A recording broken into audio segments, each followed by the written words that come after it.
안녕하십니까. 저는 대외경제정책연구원의 이철원이라고 합니다. 저는 가톨릭대 글로벌 인문경영 융복합 전공에서 유럽 문화 이해와 비즈니스 전략을 가리키고 있고요.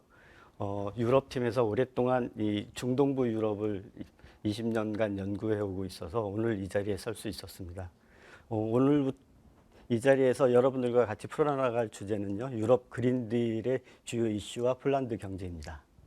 먼저 오늘 말씀드릴 순서를 간단하게 살펴보면은요, 첫 번째 유럽 그린딜의 개관에 대해서 그리고 주요 내용에 대해서 첫 번째 챕터에서 간략하게 살펴보고, 그 다음에 두 번째는 유럽 그린딜과 관련된 여러 가지 기술 관련 정책들을 살펴보는 시간을 가져볼까 합니다. 그리고 이제 마지막으로 세 번째 폴란드 경제에 대해서, 폴란드 경제가 EU 회원국에서 어떤 위치를 차지하고 있고 중동부 유럽에서 또 어떤 위치를 차지하고 있고, 또 폴란드 경제 자체적으로 어떤 잠재력을 가지고 있으며 어떤 경제 개혁을 거쳐서 우리와의 협력 관계에 있는지 살펴보고자 합니다. 그러면 먼저 우선 유럽 그린딜 개관 및 주요 내용에 대해서 살펴보겠습니다. 여러분도 잘 아시겠지만 유럽 그린딜의 가장 큰 목표는 2050년 기후 중립입니다. 2050년까지 탄소 제로를 달성하는 거죠. 그러기 위해서 슬라이드에 보시는 것처럼 여러 가지 관련된 정책들이 나오고 있습니다.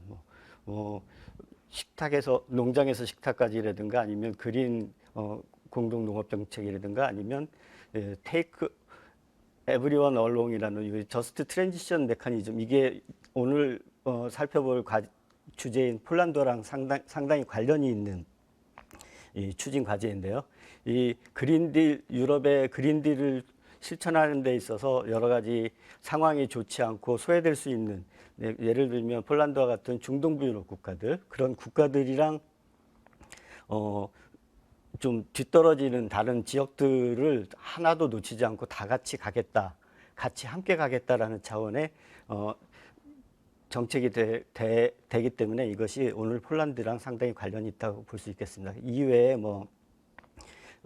이 녹색 금융으로의 전환이라든가, 그 다음에 클린이라든가 재생 에너지에 대한 사용, 그 다음에 서스테이너블 트랜스포트 같은 어떤 수송 분야에서의 탄소 제로를 추진하기 위한 이런 정책들이 쭉 일관되게 이렇게 거의 순환 경제 차원에서 이런 식으로 제시가 되고 있습니다. 보시는 것처럼 이 유럽의 그린딜은 2019년 12월에 처음에 12월 11일에 발표된 이후에 관련된 여러 가지 백그라운드가 되는 정책들이 많이 나오게 되는데요. 보시면 유럽 그린딜의 투자 계획이라든가, 아니면 아까 살펴봤던 저스트 트랜지션 메커니즘이라든가, 그 다음에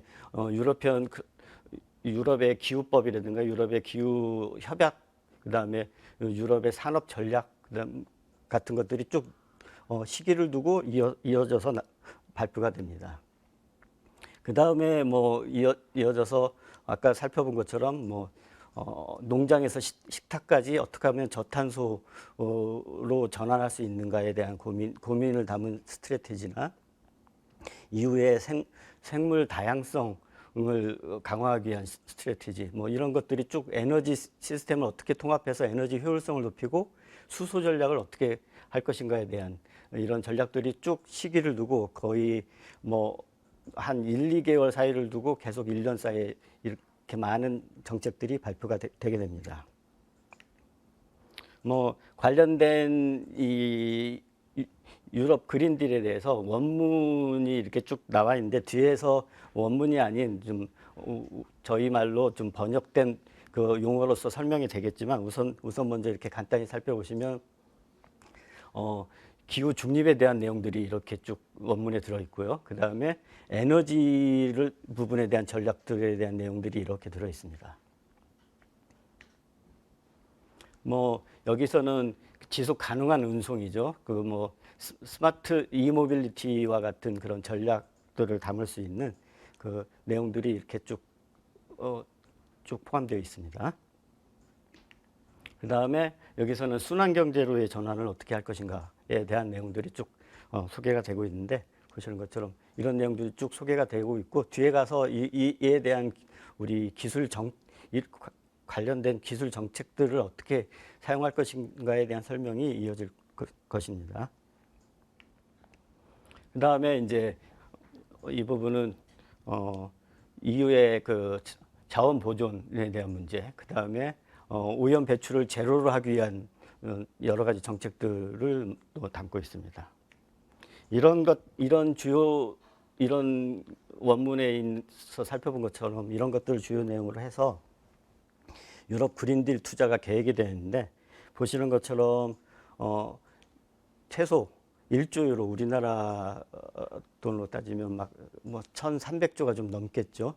최소 1조 유로를 투자할 계획인데 주로 이 투자 루트가 먼저 EU 예산을 통해서 하는 투자 루트가 이런 색깔로 이렇게 되어 있고요. 그 다음에 EU 예산 외에도 각 회원국에서 공동으로 각출을 하기도 하고 민간의 투자를 유도하는 그런 방식으로 해서 이 1조 유로의 유럽 그린딜 투자 계획이 이런 식으로 완성이 되어 있습니다. 이런 걸 바탕으로 해서 앞으로 EU가 이제 유럽 그린딜을 추진할 것이고요. 그거에 가장 큰 혜택을 볼 수 있는 이 나라 중에 하나로 폴란드를 꼽고 있습니다. 유럽 그린딜의 주요 정책 추진 현황입니다. 아까 쭉 이렇게 순서대로 원문에서 보신 것처럼 1월달, 3월달, 5월달, 7월달에 거쳐서 여러 가지 계획들이 나와 있습니다.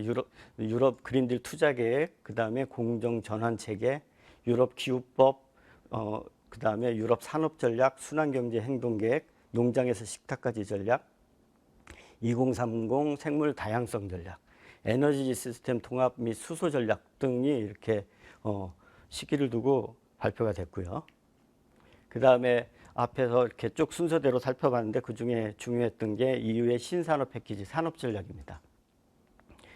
산업 전략은 크게 디지털 단일 시장 심화, 글로벌 공정 경제, 기후 중립 지원, 적극적 순환 경제, 산업 혁신 내재화, 기술 및 재교육, 투자 및 금융 부분으로 나눠져 있습니다.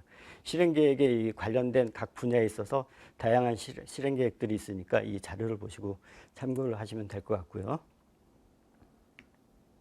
그 다음에 EU의 신산업 패키지 중에 또 하나의 한 커다란 축인 중소기업 전략입니다. 이 중소기업 전략에서는 크게 세 가지 분야로 구분할 수 있는데 지속 가능성 및 디지털 전환을 위한 지역과 역량 강화, 또 규제 부담 축소 및 시장 접근 개선, 그 다음에 재무 지원 및 거버넌스 구축 이런 걸 통해서 EU의 중소기업들의 경쟁력을 강화하겠다라는 전략입니다. 그 각 분야별로 주요 내용들이 뭐 지속 가능성이라든가 디지털 전환, 인력과 지재권 연계 강화 이런 내용들이 들어 있고 두 번째 규제 부담 축소 및 시장 접근 개선에서도 파트너십 및 정책 실험을 통한 행정 부담 개선, 기업 간 거래의 공정성을 강화한다거나 글로벌 시장 질서를 개선시킴으로 인해서 중소기업한테 비즈니스 하기가 쉬운 환경을 만드는 그런 것들을 포함하고 있고요. 그 다음에 재무 지원 관련해서는 재원을 다변화한다거나 유럽 기금을 활용한 중소기업을 지원한다거나 EU 회원국 간 파트너십을 통해서 중소기업을 지원하는 이런 어떤 거버넌스를 확립하는 이런 내용들이 포함되어 있습니다. 그 다음에 이제 살펴볼 게 순환경제 행동계획인데요. 순환경제 행동계획도 뭐 보시는 것처럼 다양하게 지속 가능한 제품 정책 프레임워크가 있고 주요 제품의 가치 사슬에 대한 내용이 있고 폐기물 감소나 노동 지역 도시를 위한 순환경제 작동, 교차 분야 행동계획, 글로벌 차원의 노력, 모니터링 뭐 이런 여러 가지 행동계획들이 있는데 2020년, 2021년, 뭐 22년, 23년별로 우리 기업 입장에서 좀 주의 깊게 살펴봐야 될 내용들을 제가 이 빨간식으로 표시를 해놨습니다. 예를 들면 새로운 배터리 규제 프레임워크 제안이 2020년대에 가장 중요한 내용이었다고 하면 2021년에는 의도적 미세 플라스틱 사용 및 비의도적 미세 플라스틱 배출 조치 그리고 22년에는 EU 차원의 폐기물에 대한 분리수거 시스템 및 분리수거 라벨링에 대한 내용이 있고 그리고 23년에는 탄소 제거 인증을 위한 규제 프레임워크가 있는데 공통적으로 보면 이 부분이 다 유럽 시장에서 규제에 관련된 것들이고 저희 기업들이 유럽 시장에 진출하기 위해서 꼭 반드시 알아두고 준비해야 되는 내용들이어서 좀 관심 있게 보시라고 이렇게 하이라이트를 했습니다. 그 다음에 유럽 그린딜 기술 관련 정책에서 이제 에너지 관련 정책입니다. 뭐 내용들이 다 중요한 내용들이지만 다 자세히 설명드릴 수는 없고 핵심 부분을 말씀드리자면 에너지 시스템의 통합 전략은 유럽이 에너지 부분에 있어 에너지 가격이나 이런 에너지 생산 부분에 있어서 다른 미국이나 다른 지역에 비해서 그렇게 경쟁력이 없습니다. 그런 측면에서 유럽이 내놓을 수 있는 가장 큰 전략은 에너지 효율성을 강화하는 전략인데 그러기 위해서는 보시는 것처럼 에너지 생산에서부터 운반, 소비, 인프라의 연결 등을 이렇게 통합을 해서 에너지 효율성을 제고하고 에너지 시스템을 청정화를 추구하는 즉 말하는 이른바 에너지 시스템 통합 전략이라고 할 수 있습니다. 그것과 관련된 내용들이 뭐 순환경제 형성 및 심화라든가 재생에너지 전기 사용 확대라든가 재생연료 및 저탄소 사용 확대라든가 통합 에너지 시스템에 적합한 에너지 시장 조성과 관련된 내용들이 쭉 망라되어 있습니다. 이런 내용들을 쭉 보시면 어느 정도 어떤 내용들의 전략이 이루어질 것이라는 게 좀 상세하게 되어 있으니까 참고하시기 바랍니다. 그 다음에 에너지 수소 전략인데 EU의 에너지 수소 전략도 뭐 2020년부터 24년, 2025년부터 30년, 2030년부터 50년 이렇게 3단계로 나누어서 전략을 추진하고 있습니다. 투자, 규제, 시장 조성, 연구 개발을 통해 재생 수소 생산 및 활용의 현실화, 시장 형성, 경쟁력 제고 추진을 제1의 목표로 하고 있는데 이런 수소 전략은 우리나라가 제가 판단하기에는 EU보다 살짝 앞서 있고요. 그런 측면에서 우리나라의 이 수소 경쟁력은 EU보다 살짝 현재 높은 상태여서 이 수소 전략 부분에서 EU나 폴란드와 협력할 수 있는 여러 가지 루트가 많을 것으로 기대가 되고 있습니다. 그러면 이제 폴란드 경제에 대해서 살펴보는 시간을 가져보겠습니다. 먼저 폴란드 경제에서 먼저 살펴봐야 될 내용이 EU 회원국의 중 하나인 얼마 전까지 28개 회원국이었는데 영국이 브렉시트한 이후로 27개국이 됐죠. 이 27개 회원국 중에 폴란드는 어떤 위치인지 어느 시점에 EU 확대 과정에서 폴란드가 들어갔는지를 먼저 살펴보도록 하겠습니다. 유럽연합의 확대를 설명하고 있는 슬라이드인데요. 57년 로마 조약 이후에 뭐 73년, 81년, 86년, 90년, 95년, 2004년, 2007년, 최근에 2013년 크로아티아까지 EU 확대 과정이 쭉 설명이 되어 있고 2004년에 중동부 유럽 8개국과 키프러스, 몰타를 포함해서 10개국이 EU 회원국으로 들어가면서 EU 회원국이 EU 15에서 EU 25로 빅뱅이 이루어집니다. 그 시점에 이 폴란드가 뭐 체코, 헝가리, 슬로바키아, 리투아니아, 에스토니아, 라트비아 이런 이 8개국과 함께 EU에 가입하게 됩니다. 현재 EU 회원국 EU 연합의 확대 과정에서 폴란드가 차지하고 있는 이 영토가 보이고요. 그 다음에 전체 GDP에서 먼저 전체 GDP에서 차지하고 있는 각 그 규모를 봐야 되는데 월드 GDP에서 보시는 것처럼 미국이 가장 큰 비중을 차지하고 있고 EU가 18.6%, 그다음에 중국이 15.9%, 뭐 일본, 뭐 영국 이런 순서고 우리 한국은 한 요 정도 있습니다. 2.0% 정도 있고요. 그 중에 폴란드는 어느 정도를 차지하냐면 예를 들어서 EU 28개 GDP 규모가 2018년에 15조 뭐 요 정도 9,076억 유로라고 하고 그거 중에 폴란드는 한 3.1%를 차지하고 있는 걸로 나타나고 있습니다. 그 다음에 이제 인구 측면에서 보시는 것처럼 세계 인구에서 가장 크게 차지하고 있는 건 뭐 2018년 지금은 인도가 좀 앞섰을지 모르겠지만 2018년 기준으로 중국이 18.7%, 인도가 17.7%, EU가 5.9%를 차지하고 있고, 그 다음에 뭐 미국, 인도네시아 이런 순서이고, 우리나라는 한 여기 있습니다. 0.7% 정도 차지하고 있습니다.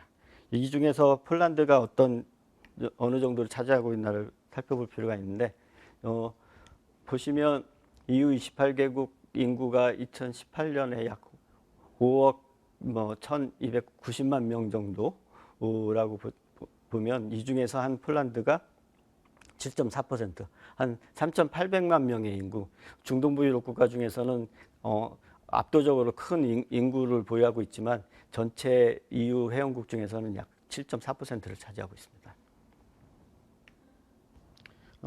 각 회원국별로 얼마나 EU 차원에서 지역별로 어느 정도의 소득 수준을 유지하고 있나를 나타내는 지도라고 할 수 있는데, 보시면 진하고 붉은색일수록 소득 수준이 높은 거고요.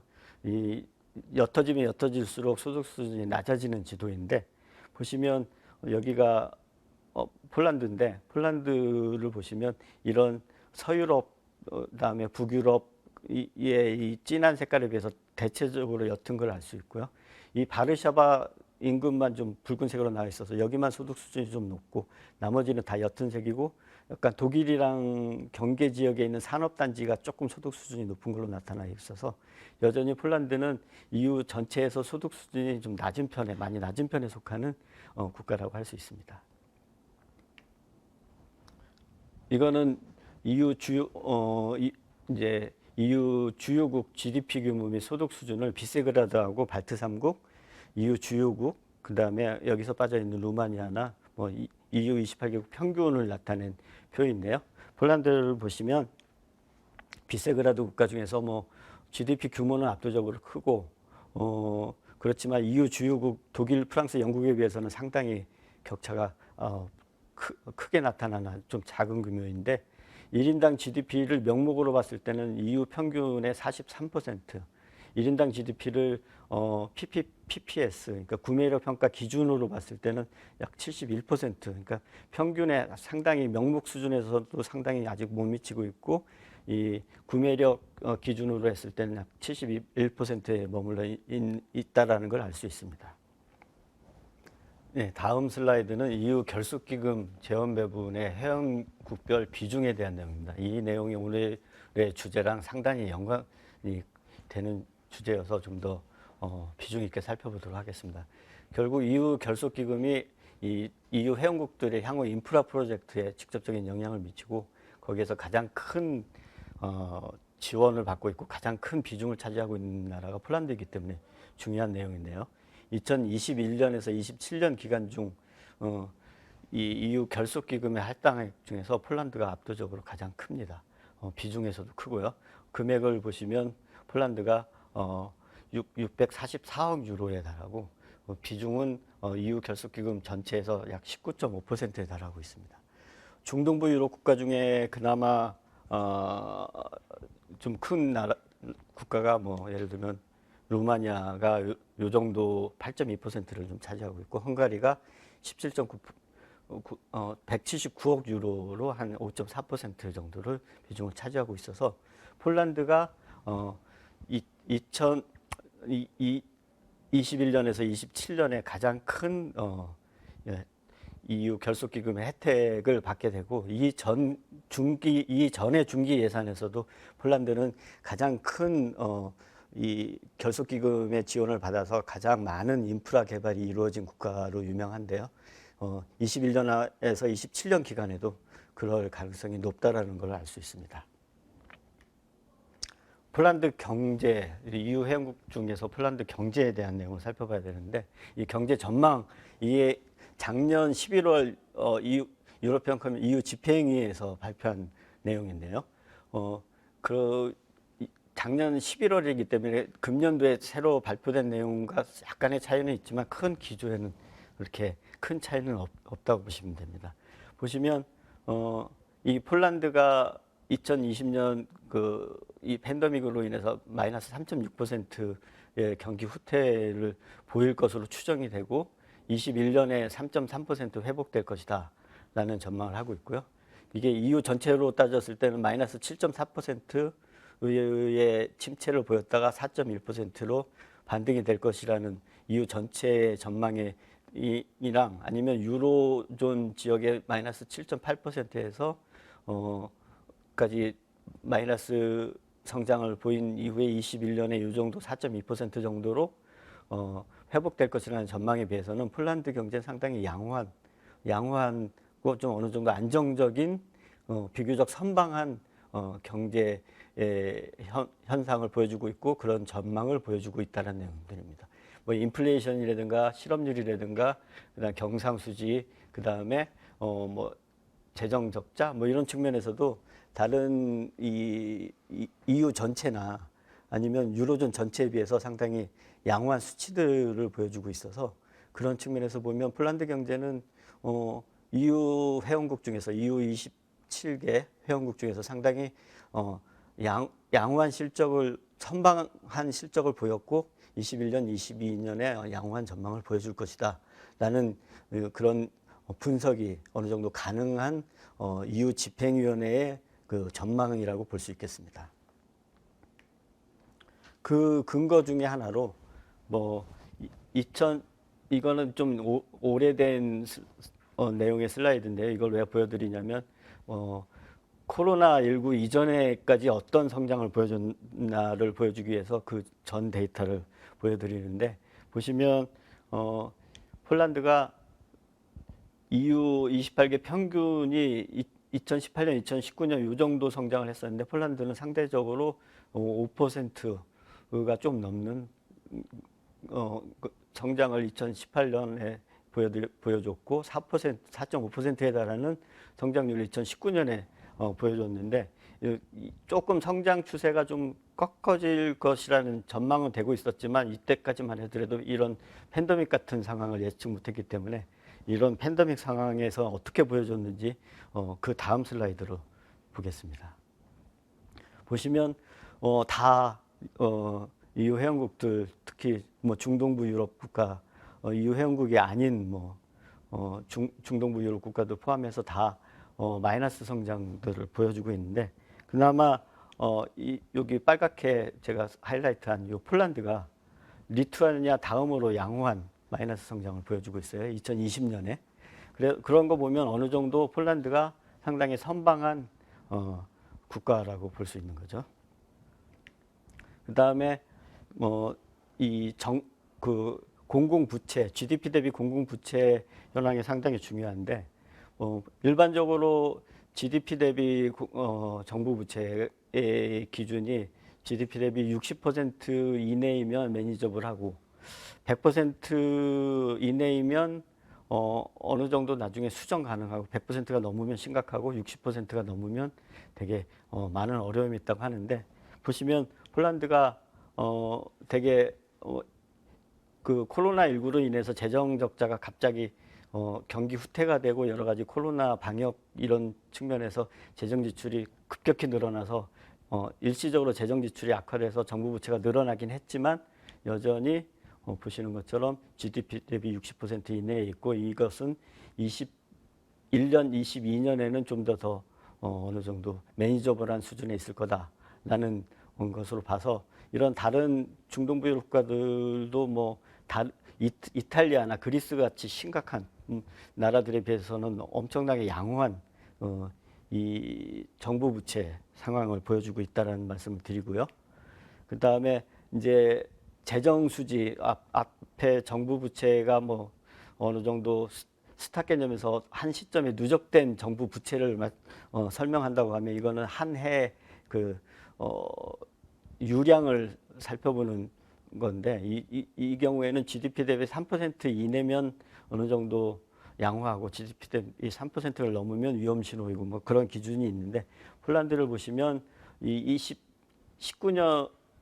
19년에 이렇게 양호했다가 20년 코로나19로 이렇게 재정 수지가 갑자기 악화됐다가 21년, 22년에 이런 식으로 어느 정도 양호하게 개선될 것으로 전망이 되는 것으로 보여지고 있어서 앞으로 코로나19가 완화되면서 이들 나라들 경제가 회복이 돼야 되는데 회복될 때 가장 큰 역할을 하는 게 재정 지출 확대로 인한 경기 회복 이런 것들을 기대할 수 있는데 그럴 여력이 충분히 폴란드에는 있다라고 말씀을 드릴 수 있어서 폴란드는 상당히 양호한 전망이 될 수 있다라는 게 백업이 되는 그런 내용입니다.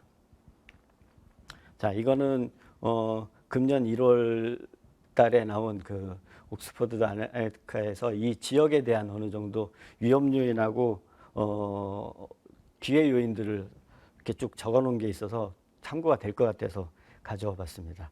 예를 들면 이 중동부 유럽 CE, 중동부 유럽의 가장 핵심 여기 폴란드를 가리키고 있는데 여기서 보시면 파란색이 예를 들면 기회 요인이고 요런 이 주황색이 약간 리스크 요인으로 되고 있는데 주로 헝가리 내용이 되겠죠. 좀 보수주의로 약간 민주주의가 후퇴되는 성향이 있어서 EU 핵심국 독일이나 프랑스 아니면 EU 집행이랑 마찰을 겪고 있는 게 약간 위험 요인. 약간 폴란드도 그런 측면에서 살짝 위험 요인이 있다고 평가를 하고 있는 거고요. 그 다음에 기회 요인으로는 특히 폴란드가 될 텐데 이쪽 폴란드 지역에서의 어느 정도 자동차 산업의 중심 역할이 앞으로는 전기 자동차 산업의 중심 역할로 변할 수 있기 때문에 상당한 기회 요인이 될 것이다 라는 전망을 하고 있어서 참고가 될 것 같아서 가져와 봤습니다. 이 중동부 유럽 국가, 폴란드를 비롯한 중동부 유럽 국가들이 EU 28개국이나 OECD 이 평균에 비해서 PPP 기준으로 얼마나 소득 수준이 차이가 나고 있고 어느 정도 수렴이 되고 있는가를 나타내는 그래프입니다.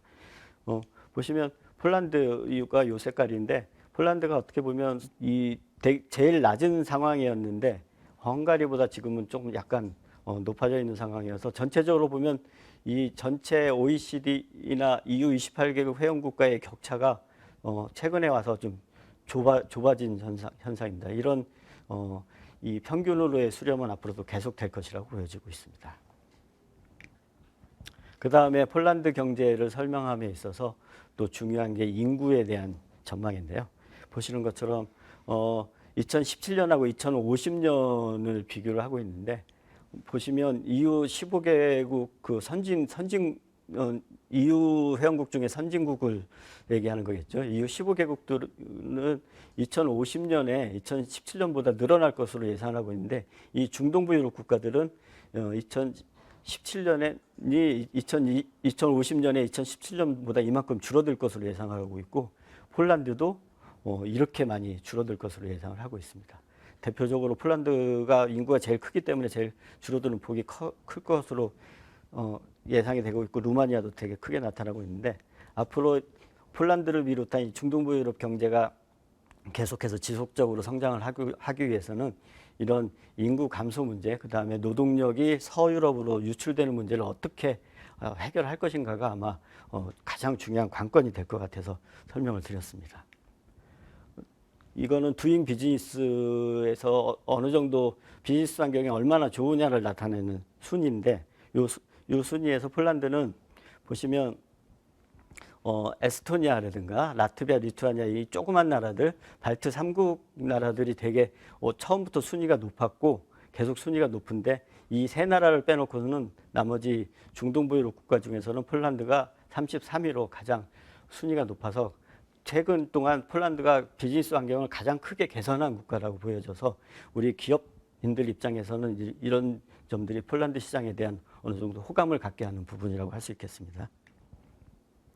이제 폴란드 경제 현황 및 전망 부분으로 이제 마지막으로 들어가야 되는데 앞에서 이미 다 폴란드 경제가 어느 정도 어떤 길을 걸어왔고 EU 28개 회원국 중에 어느 정도를 차지하고 있고 그다음에 팬데믹 때 얼마나 마이너스 성장했다가 얼마나 회복될 것인지를 살펴봤기 때문에 여기서 추가적으로 설명드릴 것은 폴란드가 이 하우스홀드 스펜딩 그 내수 시장의 다른 중동부 유럽보다는 내수 규모가 커서 내수 시장의 영향력이 되게 큰 편입니다. 그래서 이런 내수 시장의 기반으로 인해서 내수가 침체로 인해서 2020년에 이렇게 마이너스 성장을 했지만 21년에는 내수의 회복에 힘입어서 이렇게 다시 또 반등을 할 것이다라는 전망을 나타나고 있다라는 것을 설명드리고자 이 슬라이드를 보여드렸습니다.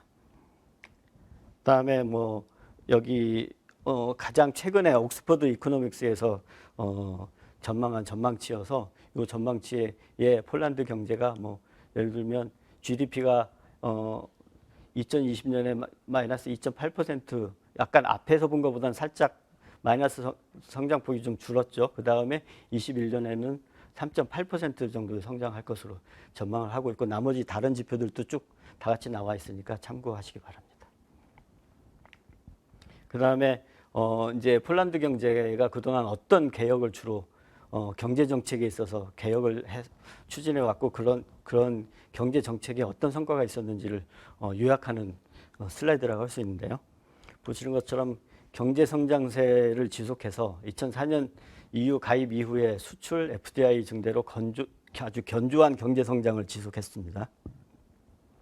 그리고 거시경제 안정이라는 측면에서 재정 건전성이라든가 물가 안정, 경상수지 및 대부채의 안정적 관리를 해오고 있고요. 노동시장에 있어서도 고용 확대라든가 생산 가능 인구 감소를 대응하기 위해서, 예를 들면 인접국이라고 하면 여기서는 벨라루시나 아니면 뭐 우크라이나로부터 노동 인력을 유입을 해서 어느 정도 노동력 부족을 해소했다라는 측면. 인프라 투자 확대는 2014년에서 2020년 내 EU 중기 예산 때 EU 기금 최대 수혜국이라고 말씀드렸죠. 이런 걸로 인해서 인프라 투자를 집중을 해서 인프라 개발이 가장 활발하게 이루어졌다는 거. 시장 경쟁력은 아까 좀 전에 살펴봤던 기업 환경 개선을 위한 총체적 기업법을 정비를 해서 비즈니스 헌법을 도입했다는 그런 측면에서 큰 성과를 둘 수 있고요. 투자 및 R&D 부분에서도 혁신 성장 및 R&D 투자를 우대하는 신투자 정책을 추진하고 있습니다. 경제 특구 정책이 유명한데요. 기존의 14개 경제 특구주를 폴란드 전역으로 최근에 확대를 했고요. 중소기업 진출 환경을 개선시켰습니다. 자동차 산업 거점이 구축돼 있다고 말씀드렸죠. GM, 폭스바겐, 피아트 등 진출 유럽 자동차 산업의 GVC가 폴란드에 확대되고 있습니다. 이런 폴란드의 주요 경제 정책 성과를 살펴봤고요. 그 다음에 오늘의 주제랑 또 중요한 연관이 있는 2021년부터 2030년까지 에너지 및 기후 변화에 대한 계획입니다.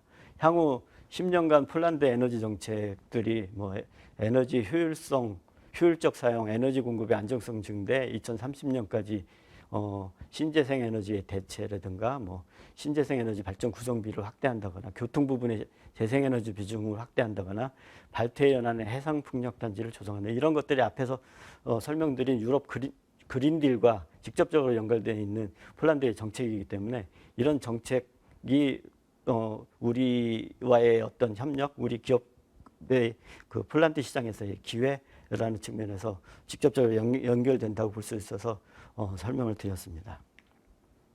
한국과의 교역 관계를 보시면 우리랑 경제 규모가 비슷한 스페인보다도 보시면 폴란드와의 교역이 압도적으로 크게 나타나고 있고요. 뭐 2015년부터 지금까지 이 폴란드가 요 색깔인데 가장 스페인이나 헝가리에 비해서 압도적으로 높게 나타나고 있고요. 교역 관계에서.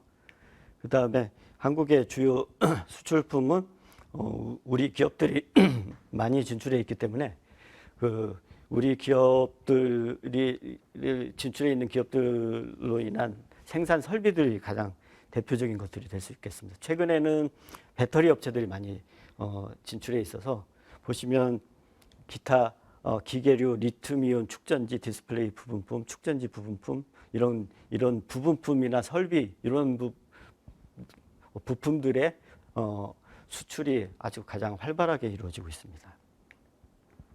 서비스 교육 부분에서는 그 규모는 그렇게 크지 않고, 우리가 서비스 부분에 있어서는 어느 정도 약간 적자를 보이고 있긴 하지만, 생각보다 많은 분야에서 교통 법률 사업 및 금융 서비스 분야에서 우리 한국 서비스가 진출해 있어서 앞으로 이 부분 분야에 있어서 잠재력이 되게 크다고 할 수 있고, 이 한EU FTA에서 서비스 부분에 있어서 우리의 진출이 앞으로 되게 유망한데, 그런 측면에서 이쪽의 잠재력이 되게 크다고 볼 수 있습니다. 한국과 폴란드의 교역 추이가 나와 있는 그래프고요. 그다음에 그 표입니다. 최근까지도 한국과 폴란드의 교역 추이 수출을 중심으로 해서 크게 증가하고 있습니다. 주로 뭐 2019년 기준으로 해서 수출이 53억 달러 규모로 전년 대비 증가했고요. 수입 또한 2017년 기준으로 회복되어서 2019년에 7억 불 규모를 차지하고 있습니다. 투자도 보시면 뭐 슬로바키아나 체코 같은 경우에는 어느 정도 피크를 찍고 내려오는 측면이 있는데 폴란드는 여전히 우리 기업들의 폴란드 투자가 늘고 있고요. 가장 대표적인 게 LG화학 등 한국 배터리 제조업체와 관련 업체들이 투자 진출 결과가 최근 폴란드의 신규 투자의 96% 제조업 분야에 편중되는 그 양상으로 가져왔습니다. 그걸 설명하고 있는 게 요 그래프라고 할 수 있습니다. 자, 이제 거의 결론 끝에 향하고 있는데요. 보시면 여기서 이 슬라이드에서 보시는 것처럼 EU의 전체 정책 및 투자가 있고 폴란드의 정책 및 투자가 있고 한국의 정책 및 투자가 있습니다. EU의 정책 및 투자에 뭐 EU 디지털 단일 시장, 유럽 그린딜, 디지털 전략, 자동차, AI 전략, 수소 전략이 있고 폴란드에도 뭐 5대 책임 개발 전략, 에너지 기후 변화 계획 이행, 친 비즈니스 정책, 디지털 R&D 정책, EU 기금, 정부 조달 시장 개방, 보건 의료 인프라 개선 등이 있습니다. 우리의 정책, 한국의 정책도 한국판 뉴딜 정책이죠. 디지털, 뭐 그린 뉴딜 정책이 있고 친환경, 자율, 자동차, 디지털 기반 산업 혁신 전략, 수소, 뭐 에너지 전략, AI 국가 전략 뭐 등이 있어서 이런 세 그룹이 합쳐졌을 때 우리가 폴란드랑 앞으로 어떤 분야에 있어서 협력하면 유망할 것인가라는 것을 좀 크게 모아보면 자동차, 에너지 환경, 디지털 산업, 그다음에 보건 의료 서비스, 뭐 방산, 종합 건설업 이런 것들이 들 수 있는데 특히 오늘 주제랑 관련되어 있는 에너지 환경 부분에 집중할 필요가 있겠죠. 폴란드 유망 협력 사업 중에서도 뭐 보시면 앞에서 뽑은 유망 협력 사업이 자동차, 에너지 환경, 디지털 산업, 종합 건설업, 공공행정, 국방 및 사회보장 이런 것들이 있지만 이걸 더 세부적으로 살펴보면 역시 환경이랑 관련된 전기차 및 배터리, 풍력 에너지, 생활 폐기물 발전 산업 이런 것들이랑 연결이 되기 때문에 환경 에너지 유럽 그린딜과 연결된 부분이 가장 크게 나타나고 있습니다. 특히 유럽 그린딜이라든가 EU 기금으로 인해서 EU 회원국을 지원하는 데 있어서 EU 예산으로 어느 정도 일부만 지원을 하고 나머지는 그 국가에서 재원을 마련해야 되고 또 민간의 투자를 유도해야 되는 부분이 있는데 그런 부분에서 얼마나 그 투자 계획을 확실하게 세우고 투자 재원을 얼마나 마련하느냐에 따라서 EU 기금을 그만큼 많이 혜택을 보느냐 안 보느냐가 차이가 있습니다. 그런 측면에서 폴란드는 상당히 루마니아나 이런 다른 나라에 비해서 좋은 놀라운 성과를 보여주고 있는데요. 그런 측면에서 폴란드에서 가장 관심을 가지고 있는 게 PPP 프로젝트입니다. PPP 프로젝트는 민관이 합동으로 어떤 투자 프로젝트를 추진하는 건데 결국 그 부족한 부분을 이 민간의 투자를 유치를 통해서 그 프로젝트를 진행하겠다라는 그런 전략인 부분이 있어서 그런 여기서 보시는 이 정부 조달 부분 중 EU 기금 지원 사업에서 PPP 프로젝트 적극 활용 이런 측면이 이 모든 유망 협력 산업이나 세부 유망 협력 산업 분야에 걸쳐서 가장 키 포인트가 될 것이다라고 분석이 가능하고 저는 이거를 강조해드리고 싶습니다. 그럼 이것으로 저의 발표를 마칠까 합니다. 지금까지 들어주셔서 감사합니다.